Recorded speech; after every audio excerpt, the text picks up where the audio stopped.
I play this character who's a sort of, we don't really know who he is for a bit, and it emerges that he's a very senior spy for MI5, for the British, and he becomes the boss of Ilya Kuryakin and Napoleon Solo in their new formation as the U.N.C.L.E. team.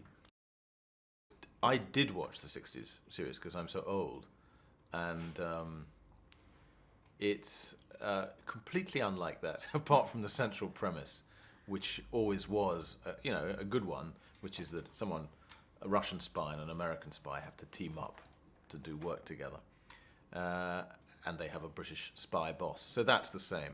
But the treatment couldn't really be more different because that was very old-fashioned television, and this is incredibly kind of snazzy and hip and cinema with a lot of pyrotechnics. When we had the read-through of this film, I sketched in a lot of new lines in the margin, and I read those lines instead of the ones that were written quite often. Sometimes, some of them were brilliant lines that they'd written, but I tried a few experiments and they seemed to like that. And so I did a bit of that when we filmed. Well, I get excited about the girls' costumes. I've always liked to style women. And these costumes are truly extraordinary. Joanna Johnson is the costume designer, who I did About a Boy with and have always adored. And if she doesn't win some prize for this, I will be astonished. When I was a little boy, my the cousins, my older girl cousins, all had these huge earrings. I associate them with my first crushes. Oh, I don't really remember. It was that or Batman. And I had all the things that go with it. I had a little Man from Uncle Car.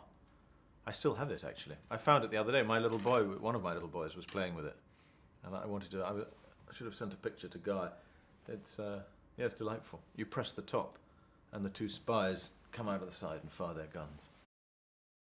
I was thinking that the other day, watching a Scorsese film, and you feel the same with Tarantino.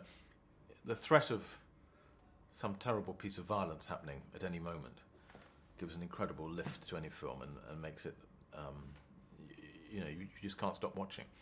And so I think that's always been the thing. And I think it's sad now that we don't really have a good, solid Iron Curtain with Eastern Europeans to fear.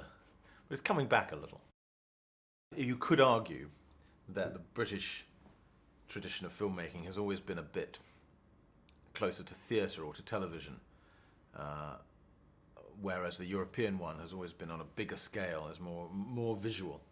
And I think because he comes from a background originally in advertising, where visuals really mattered, he's always put the emphasis on that side of filmmaking and become a master of those arts. And it just gives things a lift. It makes them, as I say, cinematic rather than just like blown up television. And that's particularly rare in this day and age, when film and TV are kind of merging into one, as films get shown on smaller and smaller screens and TV gets shown on bigger and bigger screens. And his films are uniquely cinematic, I think. All filming is slow, but I seem to remember this one being pretty slow as well. Yeah.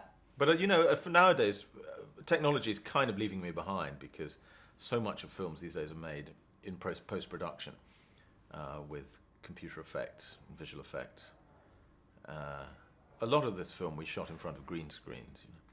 We were meant to be on an aircraft carrier, and actually we're on the back lot of some studio in a damp corner of England with a huge green screen behind us. And the next thing, you see the film and we are on an aircraft carrier. It is amazing, astonishing. I've just finished a film just a few days ago, and I think it'll be a very good film, but I did sit down afterwards and write a note to myself, as I always do, saying never make another film.